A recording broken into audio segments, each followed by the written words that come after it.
til o'rganish shunchaki o'zimiz uchun emas, uni chiqib mamlakat tarixini o'sha boshqa tildagi auditoriyaga ko'rsatib berish ham bir mahoratni talab qiladi. Buning uchun albatta kasbingizni sevishingiz kerak.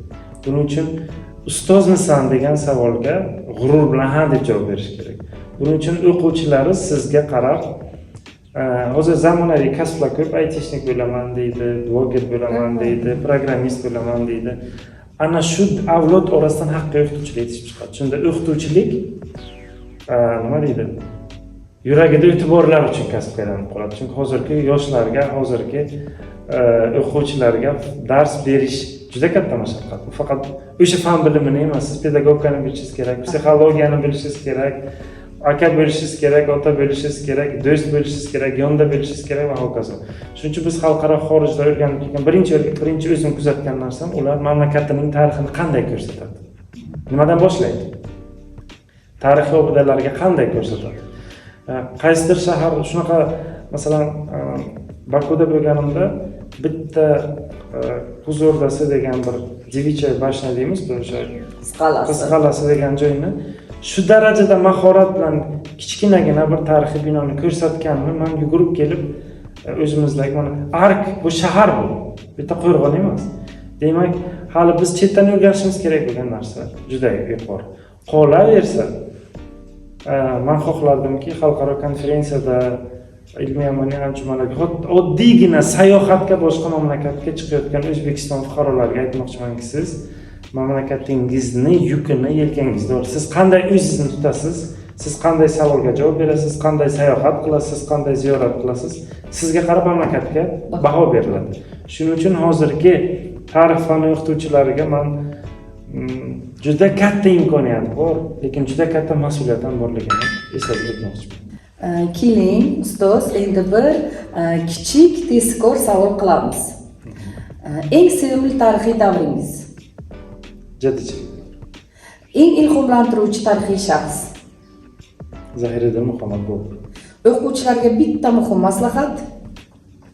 Shunchaki ma'lumotlarni yodlab qolish, tushunib oling. Ustoz, hozirgi kunda eng kerakli bo'ladigan, men uchun deb o'ylayman, o'quvchilarimiz uchun kerak bo'ladigan savol sertifikatlarga tayyorlanish jarayonida o'quvchilar qanday qiyinchiliklarga duch kelayotgani va natijasini ko'rib ortga chekinadigan o'quvchilarga qanday maslahat bergan bo'lardingiz? Shu jarayonlardan bosib o'tish va bilaman shogirdlaringiz eng yuqori darajani olgan o'quvchilaringiz bor, shular bilan birga o'rtoqlashsangiz. Endi sertifikat mania davridamiz. Ko'proq sertifikat olish degan mania paydo bo'lgan o'quvchilarda ikkita muhim jihatga alohida e'tibor berish kerak. Birinchidan, hech qachon S darajamga yetadi, eng minimal darajani olaman, 2 oy, 1 oyga bir nimani o'qiyman, olaman degan kayfiyatda sertifikatga kelgan o'quvchini omad berish. Sababi nima deymiz? Sovuq qo'l bilan xalatni istaydi-ku buni. Juda mas'uliyatni bo'yniga olmagan holda o'quvchilar xohlaydi. 2 oyda bitta sertifikatni olib qo'yadi. Sertifikatni olib qo'yish degan narsani bir o'quvchining miyasidan chiqarishimiz kerak. Shu fanni qisman o'rganaman desa o'quvchida sertifikat bo'ladi. Chunki sertifikatni nomigagina olib qo'yaman degan o'quvchi darsga nomigagina keladi. Eng yomon jihat ham shu. Ikkinchi jihatimiz faqat O'zbekiston tarixi bilan yoki faqat jahon tarixi bilan yoki ma'lum bir operasion mavzularni o'qibgina sertifikat olaman, bular menga kerak emas degan holatda sertifikat qaysi mavzudan tushadi, qanday bo'lishini biz aniq ayta olmaymiz. Qandaydir yo'nalish formatlarga berishimiz mumkin. Lekin O'zbekiston tarixini jahon tarixisiz o'qib bo'lmaydi. Birinchi jahon urushi davridagi O'zbekiston bilan ikkinchi jahon urushi davridagi O'zbekistonni o'sha urushlardan ajratib o'qib bo'lmaydi. O'zbekiston tarixini o'sha davrdagi boshqa mamlakat tarixi bilan birga o'qisangiz mantiq paydo bo'ladi. Bu mantiq yillarni yodlashga sizga yordam beradi. Avtomatik tarzda ketaveradi. Jadidlar bo'lgan paytda Rossiyada fevral inqilobi bo'ldi 17-yilda. Bizda o'sha paytda bu narsa O'zbekiston jadidlariga ruh berdi. Biz ham yangilashimiz mumkin, biz ham porlab chiqishimiz mumkin degan. Ular ham boshqa mamlakatlar bilan aloqa qilishni boshladi. Ikkinchi jahon urushi tugadi, dunyoda yangi davr boshlandi. O'zbekiston uchun ham yangi davr boshlandi. 90-yillar sovuq urush tugadi, O'zbekiston mustaqillik uchun kurashdi. Ya'ni har bitta tarix shabadasi biror bir mamlakatni cheklab o'tmaydi.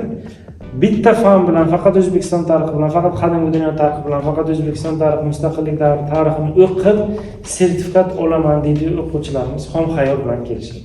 Va yana xuddiki bir topshirib ko'ray, chiqsa chiqadi, taxminan bo'lsam yechaman, hammasi bunday qilib bo'lmaydi.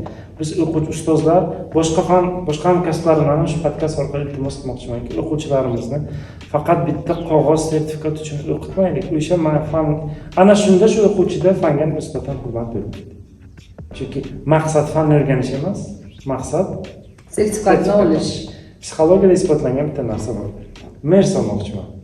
Oq mer solaymi, qora mer solaymi deymiz. Ana shu narsa bizdan azob beradi. Chunki oq mer solsak, ertaga qora mersni ko'rganimizda qorasini oson bo'lar ekan deymiz. Qora olsak, oqini ko'rganda oqimiz. Agar maqsad qora mer solish bo'lsa, hech qachon bu mashinamizni undan zo'rini ko'rgan paytimizda biz boshqasini xohlab qolmaymiz.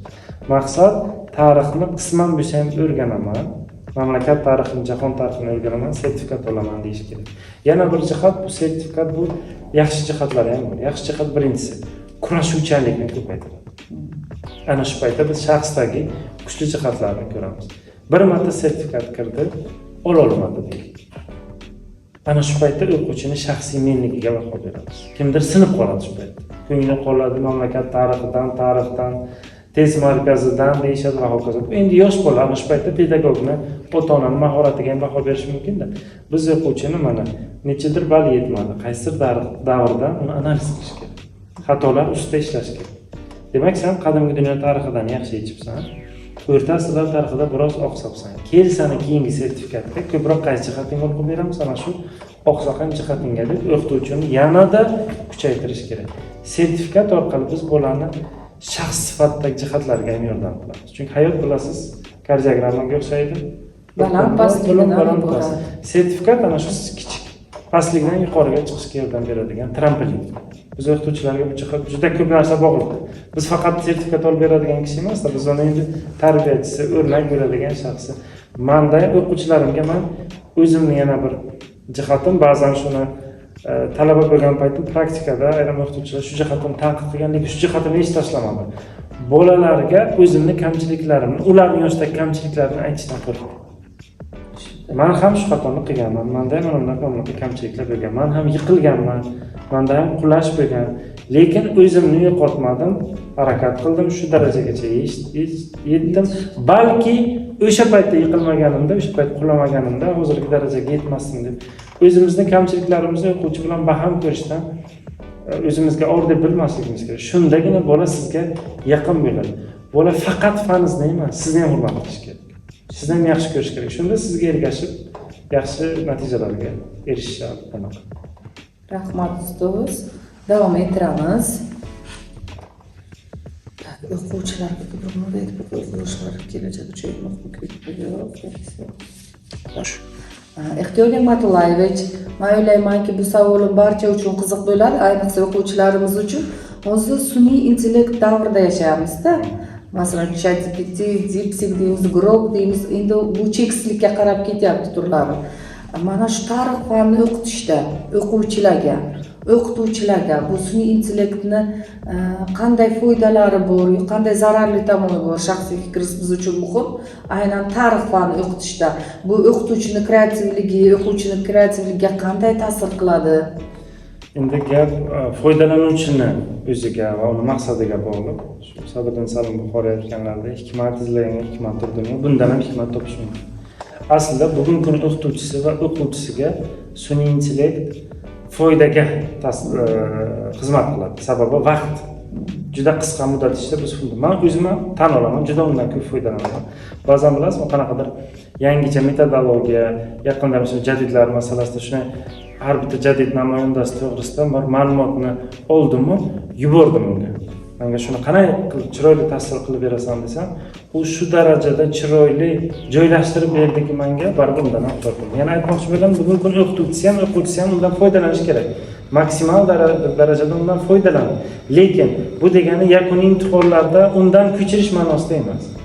Men o'zim o'quvchilarimga ba'zan mustaqil ish bergan paytim aytamanki, sun'iy intellektdan mana bu jihatlarda foydalaninglar deb o'zim maslahat ham beraman.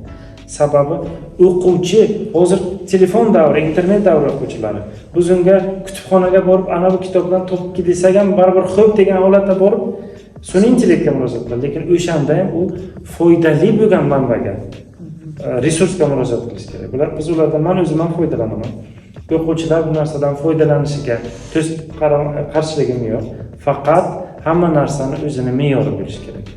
Sun'iy intellektdan foydalanadigan jihat bor, foydalanadigan payt bor, foydalanadigan maqsad alohida bo'lishi kerak. O'zingiz baholash, o'zingizga men doim o'quvchilarimga aytaman. Ustoz bizni baholang deyman. O'zingizni o'zingiz baholang. Birinchi navbatda. Refleksiya. O'zingga o'zingiz ana shunaqa refleksiya bo'lish kerak.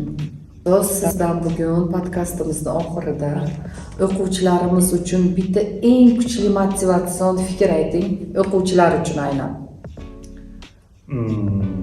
Motivatsion fikr ko'p. O'zimga doim motivatsiya beradigan bitta fikrni aytsam, rus tilida bu "У меня есть я, мы справимся" deymiz. Ya'ni menda men borman, o'zim borman. Biz ikkalamiz, men va u, ya'ni u ham o'zim, albatta xohlagan ishni bitamiz. Esingizdan chiqmasin. O'zingizni hech kim bilan solishtirmang va hech kim bilan o'zingizni solishtirishlariga ruxsat bermang. Sizni eng katta raqibingiz bu qo'shni bolasi, amakini bolasi, akangiz, ukangiz emas, kechagi o'zingiz. Men doim aytaman, mana eng asosiy raqibim kechagi o'zim. Qani kechagi ehtiyojmandlardan bugungi ehtiyojmandlar qaysi jihatdan ustun bo'lish kerak?